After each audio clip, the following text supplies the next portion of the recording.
Hi, everyone. Welcome to this Embargoed Media Briefing. I see we already have 12 journalists in attendance. Thanks so much for joining us and on time. I think we'll give it maybe 1 minute to see if a few more will join before we officially start the briefing. My name is Keisha, by the way. I'm the head of news and media for UNEP.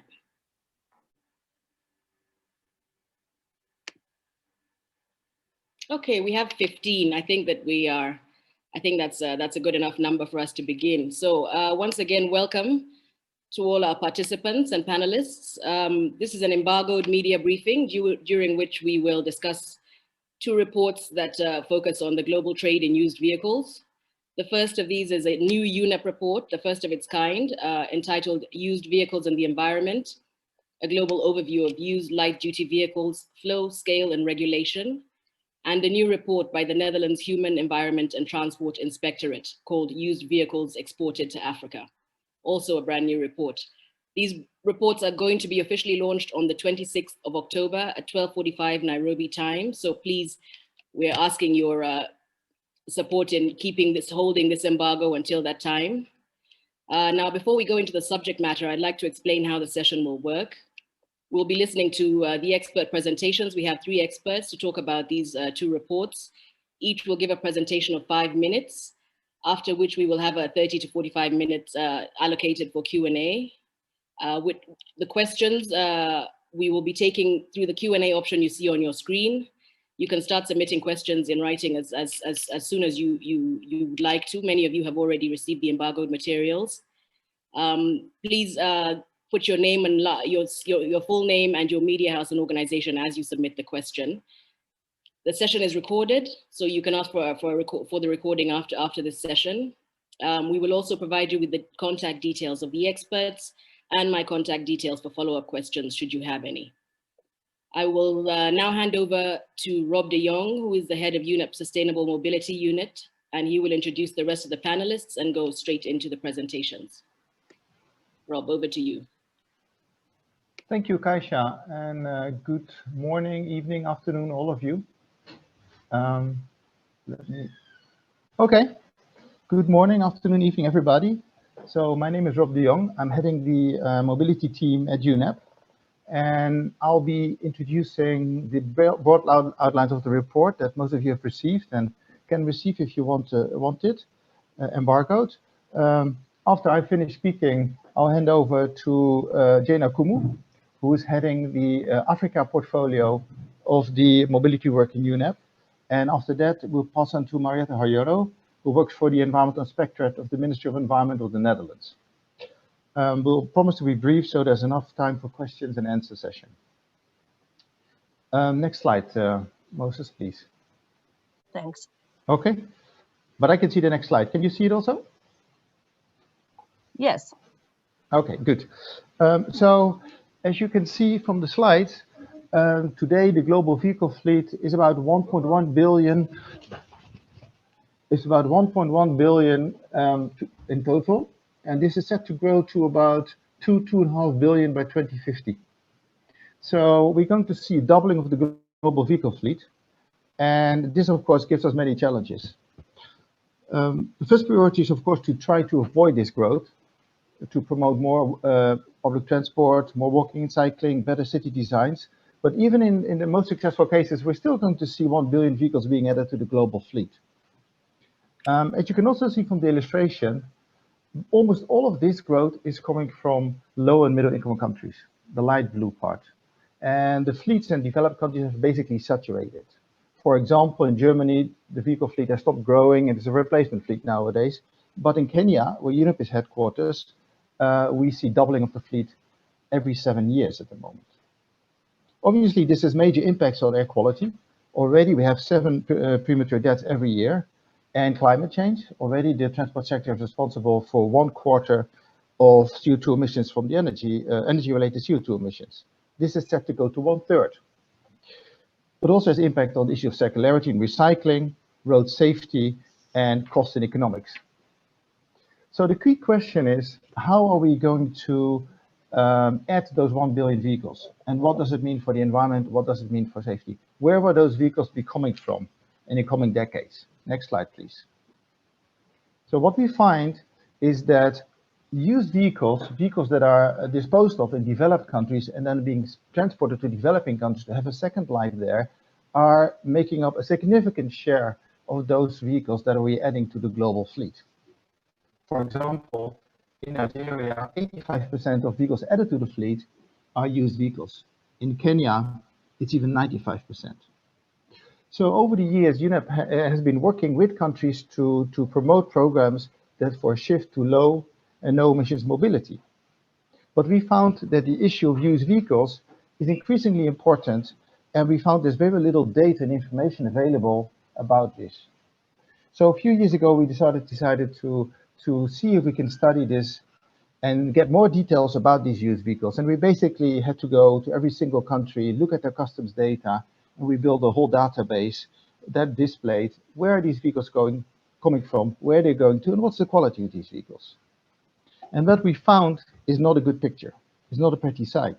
Most of these vehicles, far majority of it, are very old, they're very dirty, they're very inefficient, they're unsafe.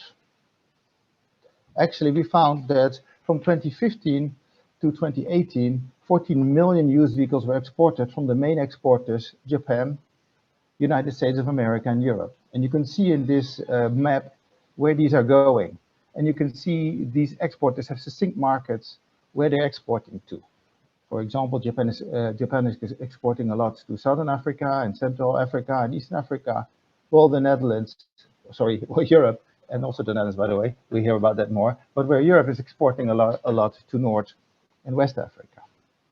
In general, about 80% of the used vehicles are actually exported to low and middle income countries. Next slide, please. We also found that the quality of these vehicles is not very good, as I've mentioned already. And few countries have put in place the policies to ensure the vehicles they are getting are meeting a minimum requirement. This map summarizes the findings in the report when it comes to the quality of these vehicles and the quality of the current standards in place that these vehicles need to meet. Where orange and red are weak and very weak regimes, and often complete absence of any regulations for the import of used vehicles, and green and the light green are good regimes. And as you can see, for example, that most of Africa, almost all of Africa, is red or orange. The majority of these vehicles, for example, don't meet vehicle emission standards such as Euro 4. Euro 4 was introduced for the first time about 20 years ago in Europe. Europe is now at Euro 6.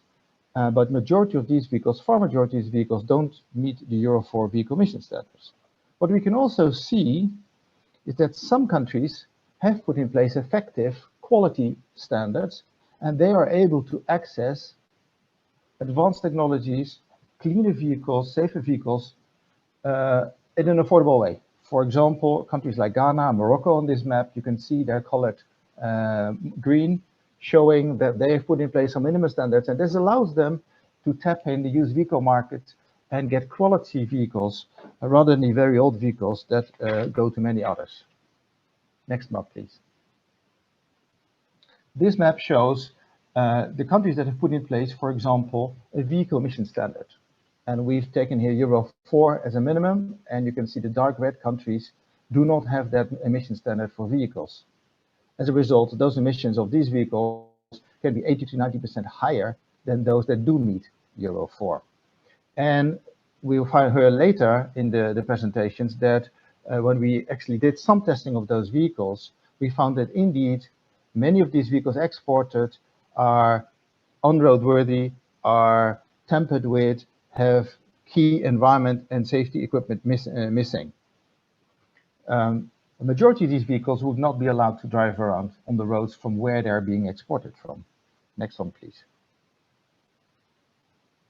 So, what is the way forward? We basically have two scenarios, we have two options. The first scenario is a business as usual, where we continue to see a growth of very poor quality vehicles that are not any useful anymore in the developed world, being shipped to developing countries with no or little regulation.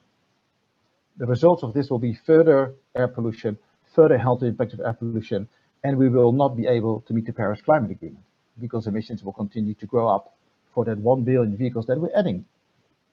That, of course, is not an acceptable alternative. So the alternative for this would be to introduce a minimum standard that those used vehicles should meet. Those minimum standards could, for example, be a Euro 4 emission standard, a certain age limit, or at least they should be roadworthiness before they're being exported to a developing country. And UNEP, we think a combination of those three should provide a minimum standard that will ensure that only quality used vehicles will be exported. UNEP has started now an initiative, a global initiative, working with partners, supported by the Netherlands government, supported by the UN Road Safety Fund, to put in place those quality minimum standards. Those quality minimum standards will be working with importers and exporters together to develop those standards and implement them. As I mentioned, we aim at vehicle emission standards of Euro 4, age limits of maybe about 8 years old, and these vehicles should actually be roadworthy when they're being exported, before they're being exported. We're going to hear later from Jane that we already achieved some very first successes because all the West African countries together, working together in an organization called ECOWAS, have already decided that from 1st January 2021, they will only import vehicles that are Euro 4 or better. We hope to get similar successes in other sub-regions, and we hope in the next 2-3 years we can actually come to a global solution, to a global introduction of minimum standards of those used vehicles with massive benefits for pollution and climate change. Let me stop there and let's move on to Jane Okumu, who will now give a flavor of what we're doing in Africa. Thank you. I think you can stop sharing, Moses.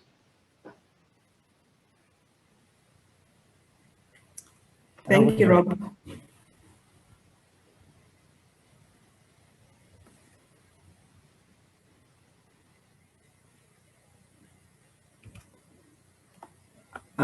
Thank you, Rob.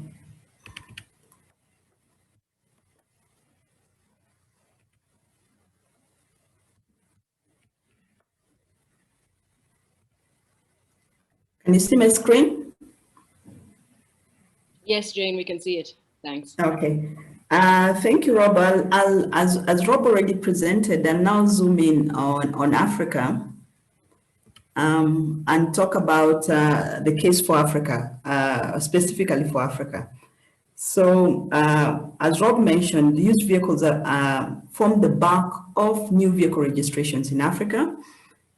Let me just minimize the bar.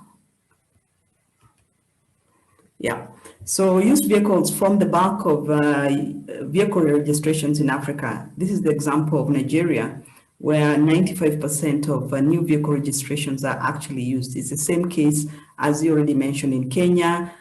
In some years, it's actually up to 99%. In Malawi, it's 97%. So in many of the African countries, new vehicle registrations actually are from used vehicles. Why is this important? It's because the kind of vehicles coming into Africa are a concern. Very little regulation to incentivize import of cleaner used vehicles, as you'll see in the few slides that I'll present. Looking at Euro equivalent emissions, Rob already spoke about Euro 4 as the minimum agreed target by UNEP and its partners. If you look at Africa, only 2 countries have actually achieved the Euro 4 vehicle emission standards, and that's Morocco and Rwanda. 46 countries do not have any Euro equivalent or any Euro emission standards, and that's a big concern.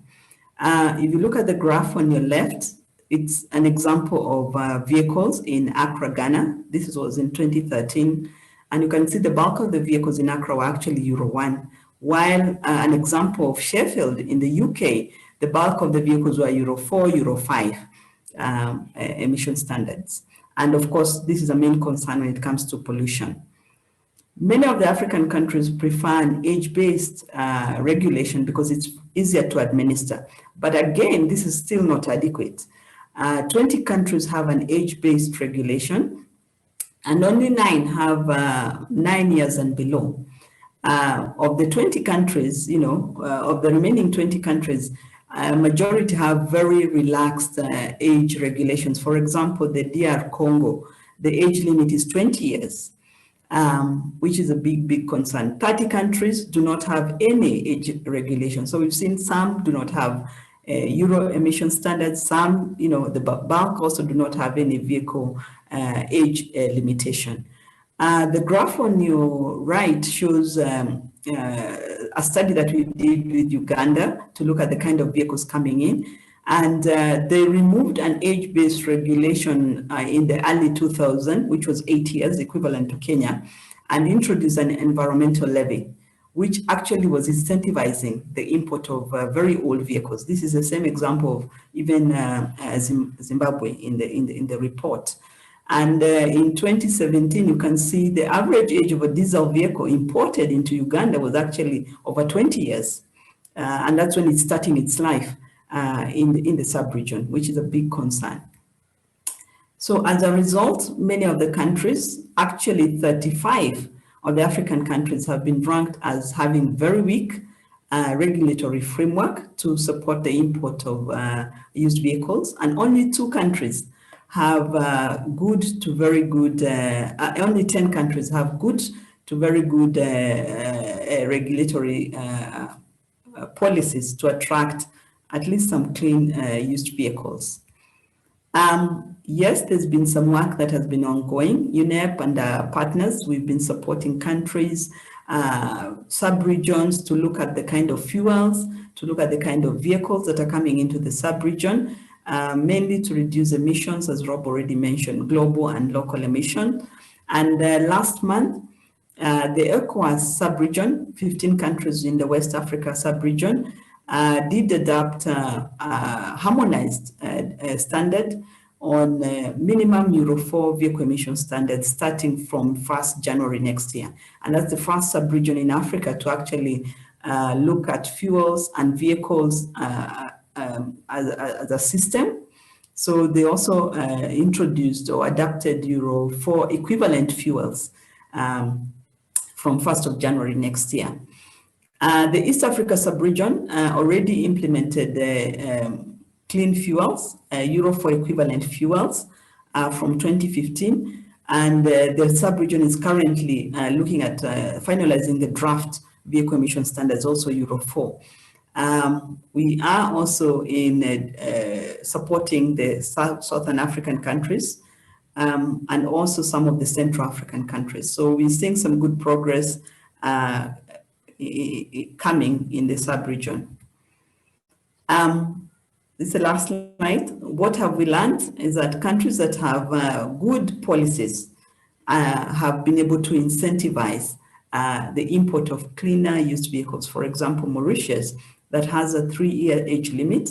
It also follows this with the fiscal incentives, taxation. Initially, they even had what is called a fee-based system, which taxes inefficient vehicles and provides a rebate or a refund to efficient vehicles, and also incentivizes the import of electric vehicles. And as a result, they're actually importing quite clean vehicles. Thank you. So,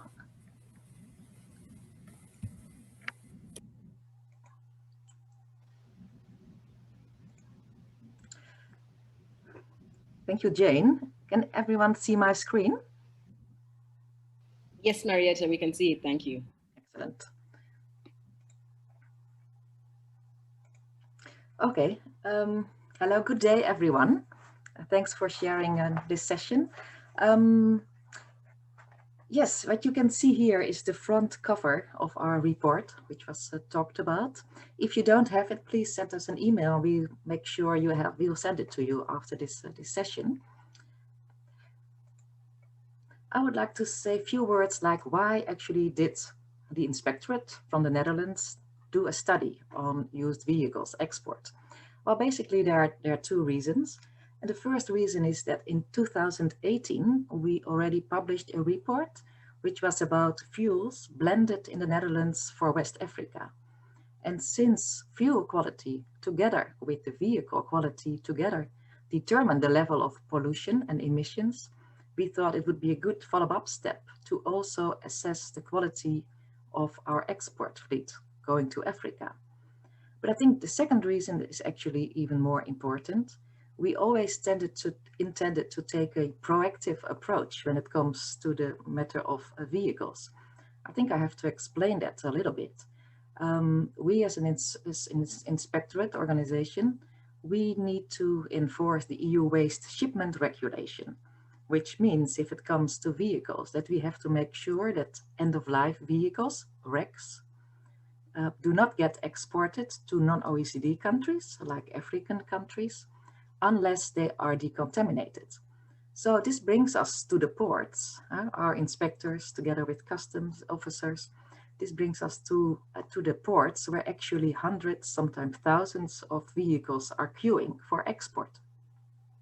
So while we enforce the law, we of course not blind for what is happening around us. So we see the world is changing, is moving. That's we heard from Jane and Rob that increasingly governments take action to clean up their fleet.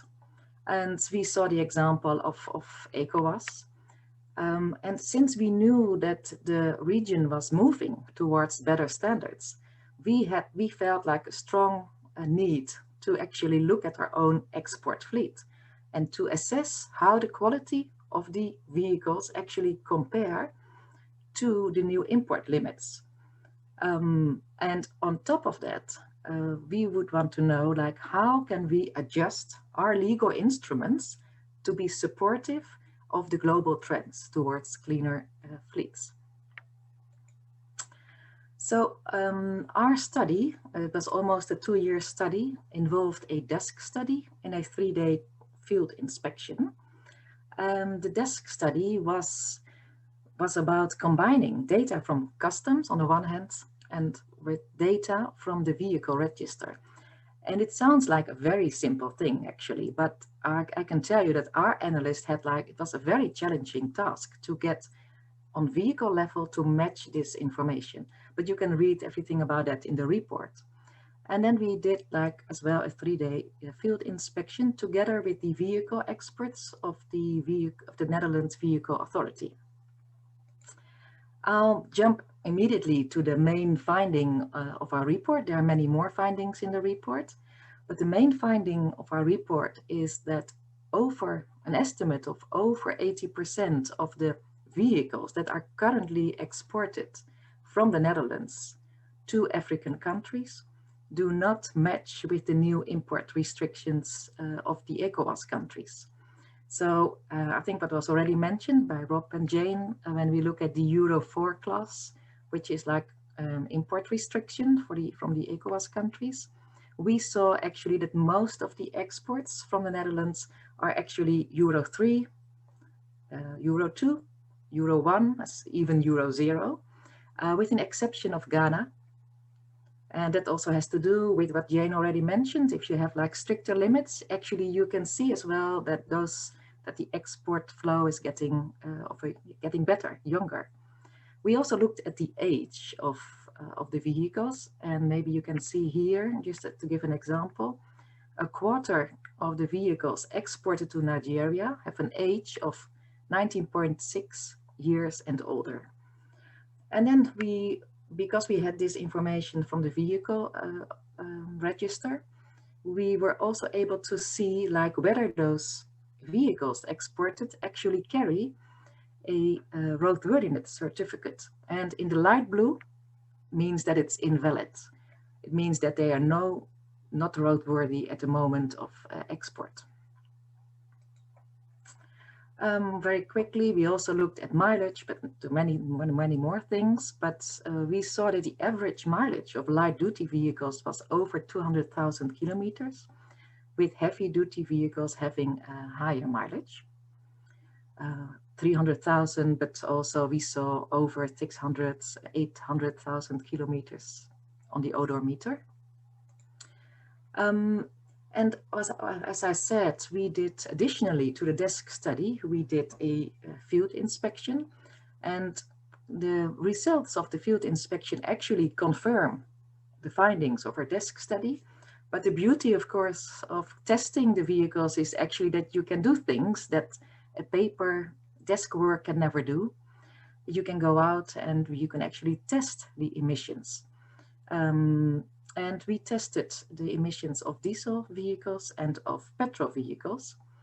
And from the young diesel vehicles with a diesel particulate filter, we were only able to test just 5, but we found that 4 were not functioning.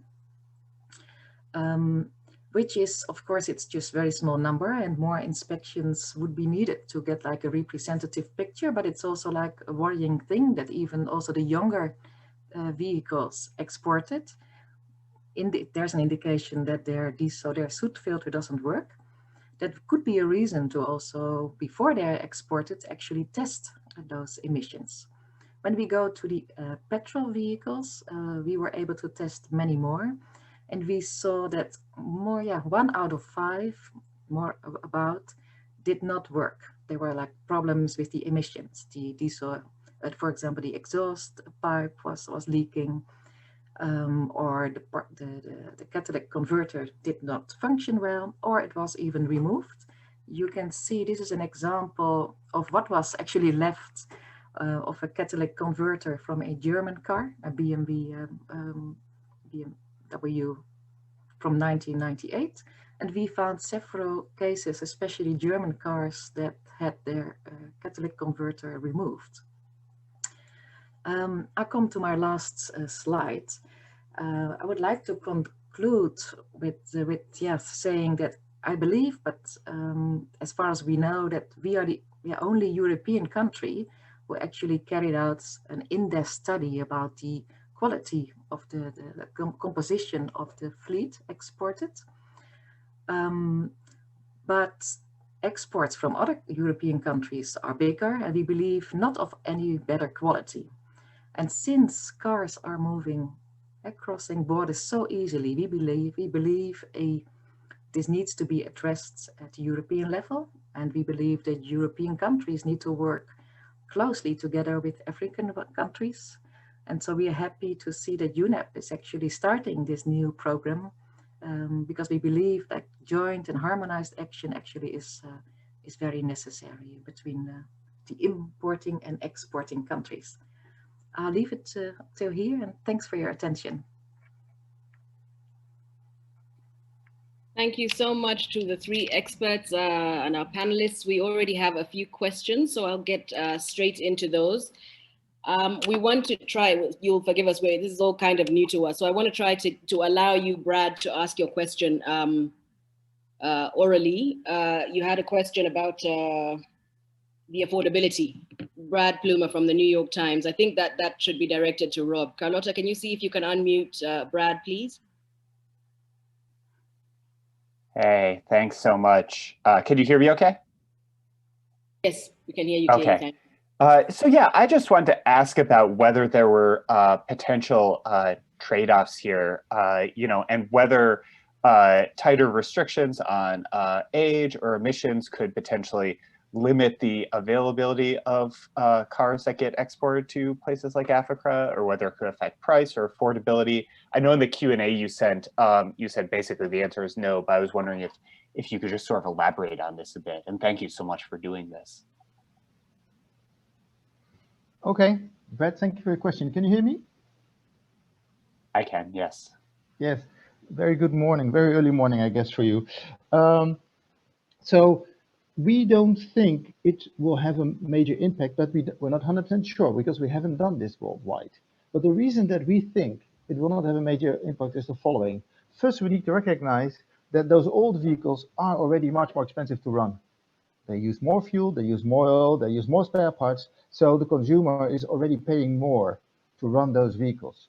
But having said that, what we think what will happen is that we will not see necessarily a reduced uptake of used vehicles or a huge reduced uptake of used vehicles, but rather a shift to a different type of vehicle. And this is also what we see in the countries that have introduced those restrictions, that have introduced those policies. Take, for example, Mauritius. They introduced a very strict policy. After they introduced that policy, I think about 3-4 years ago, did the import of used vehicles go down? No, it was not affected at all. The line just kept going up. But did the type of vehicles they were importing change? Yes, significantly. They became way more efficient. They became way more cleaner. So rather than going for, let's say, an old 20-year-old big Mercedes limousine, they were now going for a smaller family-size car, 5 years old rather than 20 years old. Of course, when we introduce this policy worldwide, we have to see how this works, because we also think if we're going to introduce a standard that possibly the developed countries will start exporting their vehicles sooner. If you have a vehicle in a developing country and you can export it up to 8 years, for example, but after that, never ever again, you probably may choose to export it when it's 7.5 years old. And that will actually somehow increase a little bit the offer or the market of used vehicles. We have asked people to model it, and they were not able to come with a very clear conclusion. There are different market forces working here, but our best guess is on the basis of real life experiences that it will shift to cleaner vehicles, but not necessarily reduce accessibility of those countries to import used vehicles. Does that give more details to the answer? I think I can add also. Go ahead, yes. Go ahead, Jane. Yes. Actually, when the discussions with the ministers for the ECOWAS, ministers for West Africa, there was that concern that was raised by some of the countries, especially countries like Niger, that felt the economy was still, not fully developed, and those, they spoke about the need to progressively move to more stricter standards. But of course, all the ministers had agreed that there's need to look at the kind of vehicles coming in. And that's why they agreed to a minimum of Euro 4 equivalent emission standards. The West Africa also wanted to introduce a 5-year age limit. In fact, it is also in the directives, a recommendation of 5 years age limit from next year. But because of this concern, what was agreed was that countries have a time limit of 10 years to be able to meet that 5-year age limit. Ivory Coast was very, very vocal in that meeting because they already have a 5-year age limit for all light-duty vehicles imported into the country from 2018. And they were like, really categorical that, on the contrary, the vehicles imports have actually remained the same. There was a small dip initially because the age limit was supposed to be implemented in January 2018. The traders importing vehicles actually asked for a 6 months extension.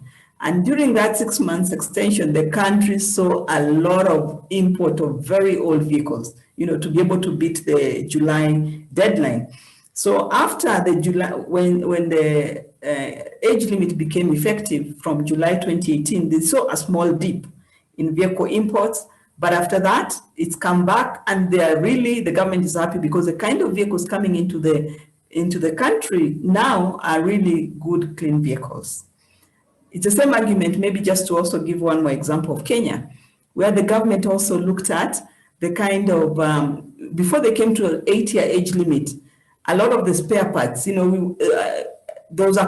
an amount the government gave where the country was actually importing second-hand spare parts using several million shillings for these spare parts. And, it was actually it was costing the country much more. And with that age limit, we saw very good cars coming into the country. Over to you. Thanks very much, both. So next up, we have Manuel Planes from El País in Spain. The question is, one second, sorry.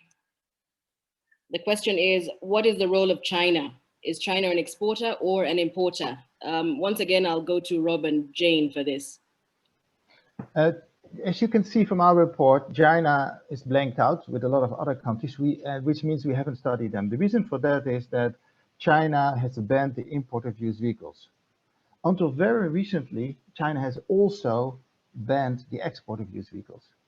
So until very recently, China does not play a major role in import or export of used vehicles.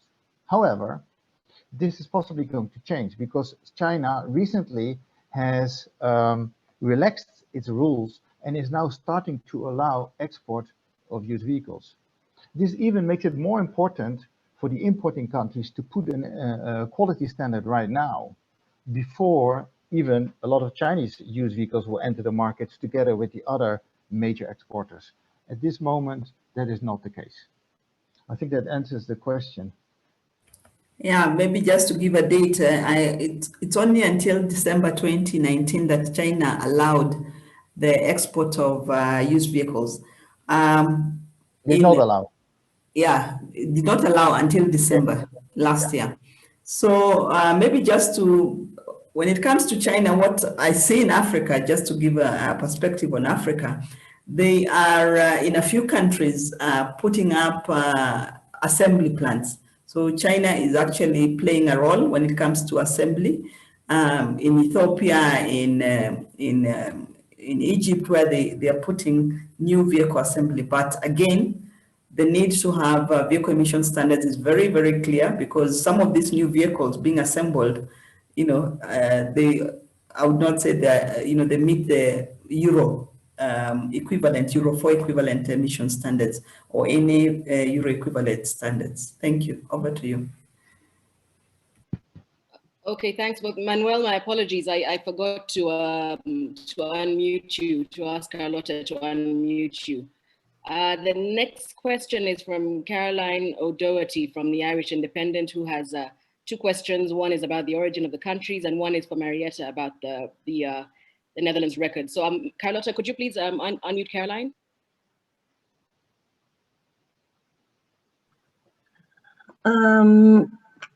Unfortunately, Caroline has an old version of Zoom, so please read her question. It's okay. Kasia, you are unmuted. My bad, sorry. First question is, what message do you want these reports to send to the countries where these vehicles originate? And then the question for you, Marietta, does the Netherlands keep records of which EU countries the vehicles that pass through the Netherlands come from? So the first one, I think, is... Let's start with Marietta. Okay, go ahead, Marietta. If you don't mind. Yes, thanks for that question. Maybe I'll start with the second question, then I'll come to the first question. Whether we keep a record? No, but not exactly. But during our study, because we looked into the data so in detail, we have an estimate that around 40% of the vehicles that leave the Dutch ports are actually from foreign cars. Especially they are from Germany, but also they can be from France, they can be from Belgium, for example. And about your question, what message does your report wants to send? I can't speak for the UNEP report, but I think for our report, I think, as I said before, so far as I know, we're the only country that did this study. And now that we see that West African countries are closing their borders for certain for certain types or poor quality vehicles, I think there's work to do as well for the European countries. So what we found in our study is that like if Ghana and Morocco is another example, if countries are putting restrictions, this will have a change in the composition of the export fleet, which is like positive. But at the same time, we believe, and the good thing is that we're talking about harmonized standards, because 15 countries, a whole region is actually putting the same standard. We believe that will help the enforcement. But I think there's a joint responsibility here that European countries need to work together with the importing countries to look how the enforcement can best happen, because I think there's still work to do there. I hope that answers your question. If not, please let us know. Yeah, from the UNEP side, the first part of the question, our reports basically give the message: one, until recently we didn't know this was happening so much, and what the extent was and what the quality was, and two, this situation has to stop. And by creating the awareness, we already see both on the exporting side and the importing side, and the Netherlands is a good example, and the ECOWAS is also a good example, action immediately being taken. This is action taken in a few months' time, just even before our report is launched. So we think as UNEP, this has to stop. It's not ethical. And we also think there's a lot of interest and a lot of willingness to work on putting in place some quality criteria. We also think that we can't blame the exporters only. We can't blame the importers only. The exporters is where those vehicles are coming from. They're not useful anymore in developed countries. They're being exported. But at the same time, the importers have very lacking regulations, sometimes going back to the colonial times. So it's really a situation that needs to be resolved with them together. And we think, and we find thus far, if we bring the exporters and imports together, there's a willingness to look at what could be a minimum regulation, which is a good example between the Dutch and the West Africa. But clearly, from an environment perspective and the bigger picture, environment, climate, and pollution perspective, this is an urgent issue if we want to achieve some of the local and global targets that the international community has set itself. Thank you very much. Question of Caroline. Yeah, thank you. Great. We'll move to the next question just to keep it moving. I'll just read it out. It's a question I had myself when I read the report. It's from Sharon Atieno from Science Africa. And the question is, what is the Euro 4 standard? What does it entail? You want to take this, Jane? You don't need to take it?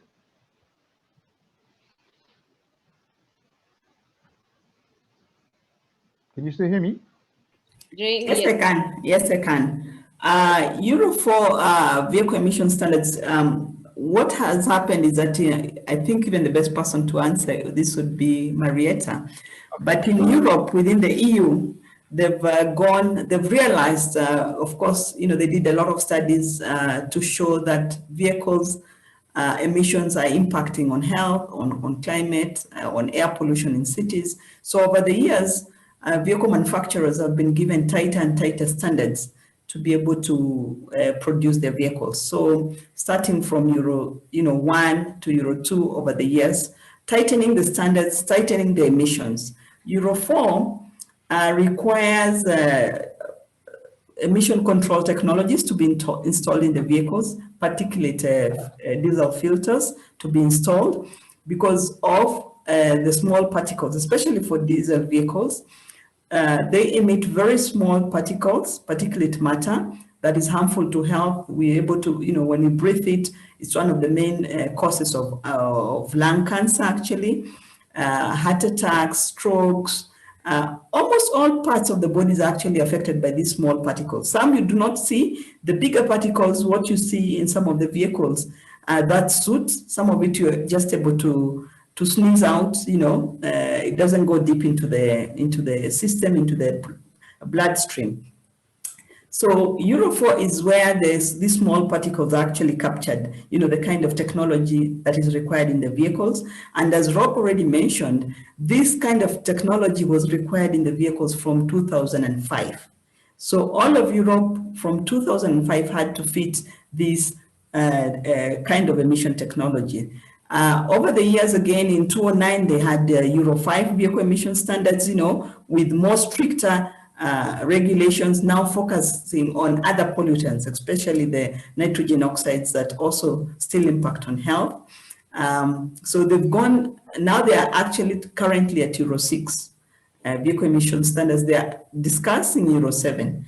So Euro 4 is really the bare minimum where we start seeing the health benefits. The small particulates being, reduced. 70% of these small particulates will be reduced when you have the Euro 4 vehicle emission standards plus matching fuels. But if you want to get to over 90%, 99%, you have to now move to the, Euro 6, Euro 5 vehicle emission standards. I hope that answers. Maybe Marietta, you can chip in. I think you said it all, but maybe just for the journalists as well. I think there's in the Dutch report, but probably in the UNEP report as well, there's some explanation as well, where you can see all the dates and what kind of emissions are actually tackled and reduced by all the different Euro levels.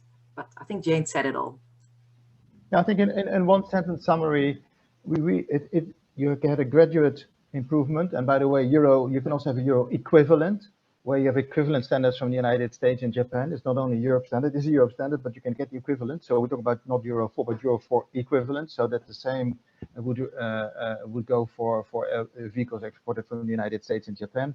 It's a gradual standard of improvement, and there's specifically a big leap going from 3 to 4, and that's why Euro 4 is generally considered to be some of a minimum standard when it comes to environment. All right, thanks everyone. We have one more question. If anybody has any others, please put them in the Q&A box. We have 10 minutes left. This is from Taimaz Shernix from AFP, who asks, which are the main ports used for exports? And do the concerned countries control or test the vehicles to see if they match regulations? And she says, thank you for the report. Okay, thank you. I'll start, and I think I'll give Jane and Marietta also an opportunity. You can see in our publication where the vehicles are coming from. The majority of used vehicles going to low and middle income countries actually come from the United States, from Europe, followed by Japan, followed by the United States. If you're interested, I can give you detailed breakdowns per country in Europe, per country globally, of where those vehicles are coming from and going to. But in general, 40% of those exports come from the European Union, followed by Japan, and followed by United States of America. Jane, Marietta, I mean, you can say something about these vehicles being tested. They're not being tested before they exported, but Jane, you want to say something, and over to Marietta after that? Yeah, sure, Rob. What I can say is that when we were doing this research on the study, it was very difficult to see which country. Actually, we were only informed of Spain, that has a regulation to test to test vehicles that are exported, that they meet a minimum criteria, but we were not able to get the concrete data. So I would say no country really has this kind of testing. It's actually the recipient country that should put in place regulation. And that's why, for this report, we were looking at what are the kind of regulations that are in countries, because countries, the recipient countries play a key role.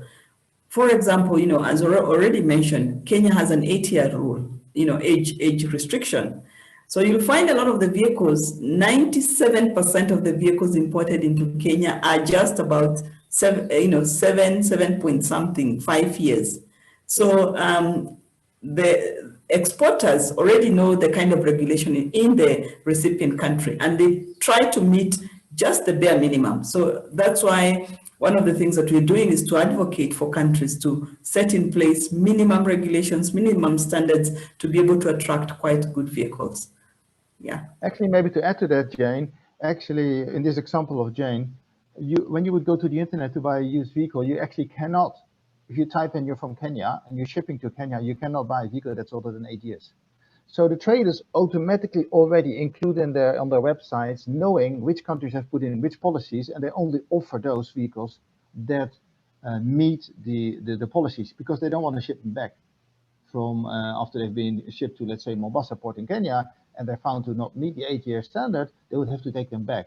So we find that once there are clear policies, the agents that are selling those vehicles and shipping them actually make sure that they only send vehicles that comply. Now, that may not be the same everywhere, because there are countries where there's very poor compliance, and there's a lot of trade going on that actually breaks the regulations of the country. And so there's also a need for inspection and enforcement to make sure. But in so many countries also, we find that the exporters already are aware, when they're aware of the regulations, they adopt to them. Marietta? But that's good news to hear, of course, because I believe I can't talk about Spain, but from what I see from the European countries, I think the inspections on export vehicles are quite limited. There is a lot of knowledge, expertise within the European countries, which, for example, all the European countries check the quality of import vehicles because they need to be okay to be put on the public roads.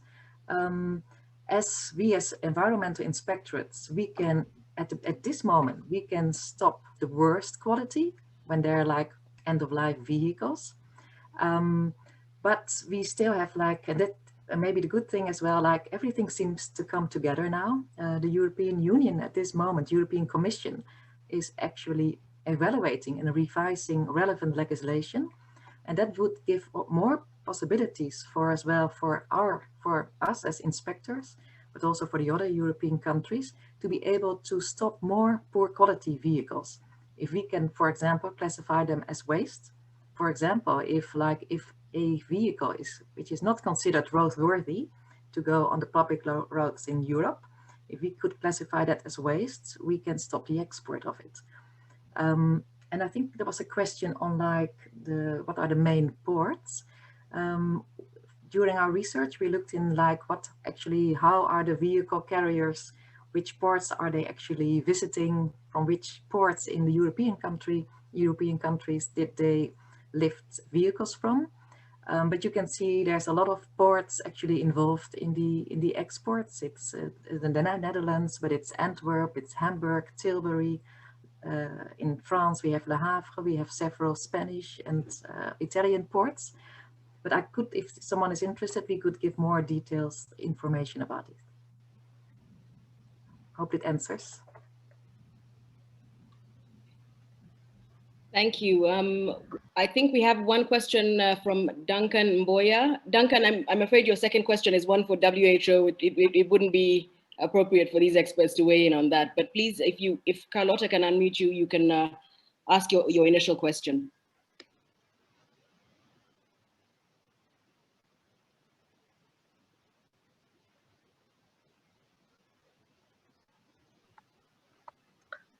Duncan, you can unmute yourself at the bottom left of the menu. Yes, are you getting me now? Yes, we can hear you. Thanks, Duncan. I just wanted to know from Marietta, if at all there is a message for the populations in regard to their health.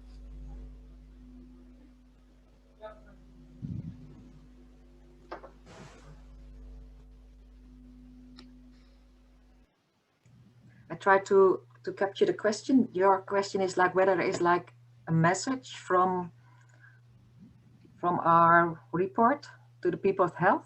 Is that your question? Yes. The question is, what is the message coming out of this report to the masses, the population, in regard to their health? I think you can all answer the question based on your reports. Yeah. Yeah, well, I think from the Dutch perspective, we did this study, and we believe we signal a problem, but at the same time we see a solution coming up, because West African countries are now closing their borders so that only cleaner vehicles should come in. And that's actually very important for us, for the European countries, to be able to act and to make sure that with maybe waste legislation, but also with other legislation, we stop exporting polluting vehicles. And I think that's also why we did this study, to be able to see what is the quality. And as well, we call upon other European countries to also look at their fleets and to see what the quality of their vehicles are. Because I think we all agree that we want clean fleets and cleaner air all over the place, everywhere. Yeah, can I build on that, Kaisha? Please do, Rob. Okay, thanks. So what is the key message of our report, the UNEP report, regards to health? Well, as I mentioned in my introduction, today 7 million people die prematurely every year because of air pollution. And if you look at developing country cities, they're not very much industrialized. And especially when there is a warm climate and there's a lot of heating, the transport sector is the biggest source for that air pollution. So air pollution and its impact for human health is really an epidemic. And if we know that quality used vehicles, the way we described them in our report, can be 90% cleaner than what is currently exported by large numbers, the majority, then I think you have the answer. This issue, in our opinion, is a top priority to take action against the increasing air pollution in the cities around the world, and specifically, we're now talking about the cities that are recipients of those old dirty vehicles. So for us, it's really a top priority in our actions against the pollution. We have a big pollution action plan in UNEP. Air pollution is a priority in that, and this is one of the priority actions that has to be taken to bring down those levels of increasing air pollution in those cities, in the developing countries and middle-income countries. Thank you for the question.